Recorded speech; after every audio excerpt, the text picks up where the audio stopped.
안녕하세요. 말씀 한 줌. 오늘은 사사기 21장 13절에서 25절 말씀을 함께 살펴보도록 하겠습니다. 제가 먼저 본문 읽을게요. 온 회중이 림몬 바위에 있는 베냐민 자손에게 사람을 보내어 평화를 공포하게 하였더니 그때에 베냐민이 돌아온지라.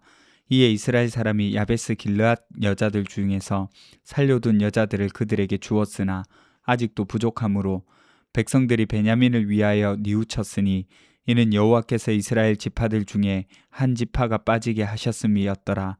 회중의 장로들이 이르되 베냐민의 여인이 다 멸절되었으니 이제 그 남은 자들에게 어떻게 하여야 아내를 얻게 할까 하고, 또 이르되 베냐민 중 도망하여 살아남은 자에게 마땅히 기업이 있어야 하리니 그리하면 이스라엘 중에 한 지파가 사라짐이 없으리라. 그러나 우리가 우리의 딸을 그들의 아내로 주지 못하리니 이는 이스라엘 자손이 맹세하여 이르기를 딸을 베냐민에게 아내로 주는 자는 저주를 받으리라 하였음이로다 하니라. 또 이르되 보라, 베델 북쪽 르보나 남쪽 베델에서 세겜으로 올라가는 큰 길 동쪽 실로에 매년 여호와의 명절이 있도다 하고, 베냐민 자손에게 명령하여 이르되 가서 포도원에 숨어 보다가 실로의 여자들이 춤을 추러 나오거든 너희는 포도원에서 나와서 실로의 딸 중에서 각각 하나를 붙들어 가지고 자기의 아내로 삼아 베냐민 땅으로 돌아가라. 만일 그의 아버지나 형제가 와서 우리에게 시비하면 우리가 그에게 말하기를 청하건대 너희는 우리에게 은혜를 베풀어 그들을 우리에게 줄지니라. 이는 우리가 전쟁할 때에 각 사람을 위하여 그의 아내를 얻어주지 못하였고 너희가 자의로 그들에게 준 것이 아니니 너희에게 죄가 없을 것임이니라 하겠노라 하매, 베냐민 자손이 그같이 행하여 춤추는 여자들 중에서 자기들의 숫자대로 붙들어 아내로 삼아 자기 기업에 돌아가서 성읍들을 건축하고 거기에 거주하였더라. 그때에 이스라엘 자손이 그곳에서 각기 자기의 지파 자기의 가족에게로 돌아갔으니 곧 각기 그곳에서 나와서 자기의 기업으로 돌아갔더라. 그때에 이스라엘에 왕이 없으므로 사람이 각기 자기의 소견에 옳은 대로 행하였더라. 아멘. 사사기 마지막 본문입니다. 지금까지 이어진 비극을 어떻게 마무리하는지 보여주는데 사실 결론은 25절이죠. 그때에 이스라엘에 왕이 없으므로 사람이 각기 자기의 소견에 옳은 대로 행하였더라. 오늘 본문을 한번 살펴보도록 하겠습니다. 먼저 이스라엘 자손이 베냐민 지파와 화해를 합니다. 림몬 바위에 숨어있던 베냐민 자손에게 사람을 보내서 평화를 선언하죠. 그런데 아시겠지만 남자가 600명만 남아있고 여자는 한 명도 없습니다. 야베스 길르앗에서 데려온 처녀 400명을 베냐민 사람에게 아내로 줬지만 그래도 200명이 남았어요. 악의 문제를 해결하겠다고 꼬리에 꼬리를 물고 결국 이 지경까지 오게 된 거예요. 그래서 이스라엘 백성들이 후회를 했습니다. 12지파 중에 한 지파가 없어질 위기에 있다는 것이 현실로 다가온 거죠. 모자란 200명의 아내를 어디서 구해줄지 고민이었습니다. 그래서 생각한 것이 실로였습니다. 매년 여호와의 명절이 실로에서 열리는 거예요. 여호와의 명절이 어떤 절기인지 정확하게 기록되어 있지는 않습니다만 어쨌든 여호와를 위한 절기, 그리고 그에 따른 축제를 뜻하는 것 같습니다. 당시 실로는 이스라엘의 중요한 예배 중심지였거든요. 여호수아 때부터 성막이 실로에 있었고 이스라엘 백성이 하나님께 나아가는 장소였고 그곳에서 기뻐하고 춤추는 축제가 벌어지는 거죠. 그래서 뭐라고 하냐면 베냐민 남자들에게 포도원에 숨어 있다가 실로의 딸들이 춤추러 나오면 그들을 붙잡아서 아내로 삼아라, 이렇게 하는 거예요. 이게 무슨 의미인지 아세요? 하나님께 미스바에서 맹세했잖아요. 우리는 베냐민에게 딸을 주지 않겠다. 우리는 그 맹세를 지켜야 한다는 거예요. 그러니까 우리는 직접 딸을 주지는 않을 거야. 대신 너희가 직접 데려가면 된다는 거죠. 이게 뭐예요? 엉망입니다. 만약에 베냐민 남자들이 실로에서 춤추는 여자들을 데려가잖아요. 그런데 그 아버지들이 화낼 수 있죠. 왜 우리 딸을 데려갔냐고. 우리는 우리 딸을 베냐민에게 주겠다고 약속한 적이 없다고 말이죠. 그러면 그때에 이스라엘 장로들이 이렇게 말해 주겠다는 거예요. 베냐민 사람들이 직접 데려간 거잖아. 우리가 딸을 준 것이 아니잖아. 그리고 생각해봐. 너희가 맹세를 어긴 것도 아니야. 그러니까 우리가 딸을 시집 보낸 것이 아니라 베냐민 저놈들이 데려간 거니까 내가 약속을 어긴 것도 아니고, 이 말입니다. 이게 무슨 말장난이에요. 자기 편한 대로 해석하려는 이 모습들 보세요. 그리고 여호와의 절기에 사람을 납치한다? 이거 어떻게 이해해야 할지 모르겠어요. 결국에는 베냐민 사람들이 그대로 합니다. 실로에서 춤추는 여자들을 붙잡아 데려가고 자기 땅으로 돌아가죠. 그리고 성읍을 다시 세우고 그곳에서 살아갑니다. 겉으로 보면 문제가 해결된 것 같아요. 베냐민 지파가 사라지지도 않았고 이스라엘의 12지파도 유지되고 전쟁도 끝나고 화해하고 각자 자리로 돌아가고, 그런데 너무 뭔가가 비어요. 왜 그런가 하고 살펴봤더니 계속해서 사람들의 판단과 계산이 앞서는데 결코 옳은 판단이 아니었어요. 그리고 사사기는 이 모든 것을 이렇게 평가하죠. 그때에 이스라엘의 왕이 없으므로 사람이 각기 자기의 소견에 옳은 대로 행하였더라. 말씀드렸죠. 정치적인 왕이 없다는 말이 아니라 하나님과 그 율법이 있는데도 하나님을 왕으로 모시고 살지 못하는 이스라엘의 모습을 나타내는 말이라고 말씀드렸습니다. 무엇이 옳고 그른지도 말씀하셨는데 그 말씀을 들으려고 하지 않고 자기 생각들을 앞세우는 사람들의 모습을 나타내는 말이라고 제가 말씀드렸죠. 지금 보세요. 딱 그렇잖아요. 계속해서 반복되는 것이 잘못했네, 처벌해야 해, 그래서 전쟁하고 분노하고 베냐민이 사라질 판이 되니 또 다른 해결책을 찾는데 말장난으로 맹세와 취지도 저버리고 문제를 해결하면서 또 다른 문제를 만들어냅니다. 보세요. 성적으로 타락했고 폭력적이고 분노하고 전쟁하고 보복하고 지파 멸절 위기를 겪고 여자를 납치하고, 이거 전부 정상적이지 않잖아요. 그리고 자기가 판단하고 결정하고 해결하는 과정에서 하나님은 거의 등장하지 않습니다. 성경이 너무 동떨어진 이야기만 하는 것 같아요. 사실 이런 모습은 우리에게 굉장히 현실적인 모습을 보여주는 것 아니겠습니까? 여러분, 오늘 저는 이걸 좀 말씀드리고 싶어요. 우리 삶이 하나님을 예배하는 삶과 하나님을 떠난 삶이 동시에 존재한다는 거예요. 이게 굉장히 무섭습니다. 그러니까 이스라엘은 하나님을 전혀 모르는 사람들이 아니잖아요. 하나님을 예배하는 사람들이었습니다. 하지만 하나님과 전혀 상관없는 방식으로 살아가는 거죠. 보세요. 여호와의 명절에 하나님이 정하신 절기에 하나님을 예배하기 위해 모인 사람들이 있는 곳에서 사람을 납치할 계획을 세웁니다. 그것도 지도자들이. 하나님을 예배하는 것과 하나님을 따라 사는 것이 분리되어 있었다는 거예요. 예배는 합니다. 그런데 삶은 자기 생각대로 살아가는 거죠. 하나님께 나아가는 시간이 있어요. 예배 시간에 갑니다. 말씀 듣습니다. 찬송도 부르고 기도도 하고 말씀도 듣습니다. 그런데 중요한 결정을 할 때는 하나님께 묻지 않는다는 거죠.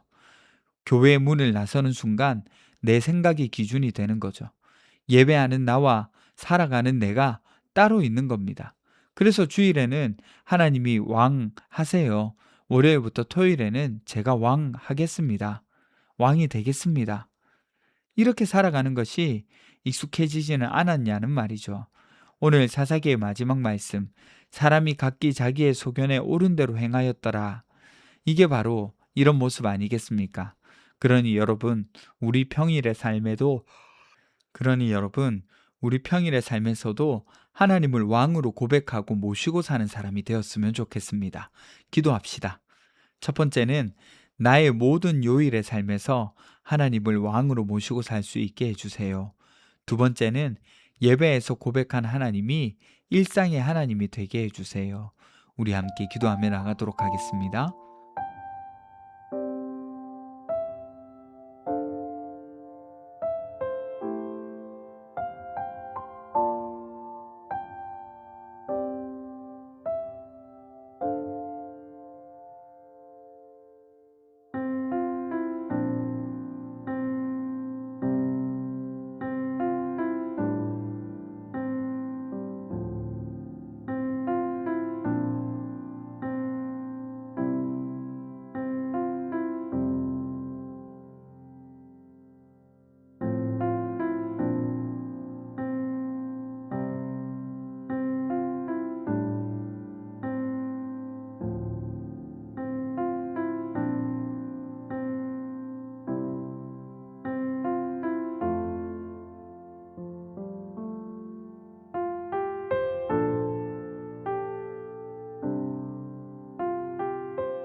하나님, 우리 평일의 삶에서도 하나님을 왕으로 모시고 고백하며 살아가는 저희들 될 수 있도록 도와주십시오. 또 우리가 예배에서 고백한 하나님이 우리 일상의 하나님이 되어서 이중적인 삶의 모습이 아니라 하나님을 온전하게 고백하는 삶이 될 수 있도록 도와주세요. 감사드립니다. 거룩하신 예수님 이름으로 기도드립니다. 아멘. 여러분, 오늘 하루도 우리가 예배하고 고백하는 하나님을 바라보며 살아가셨으면 좋겠습니다.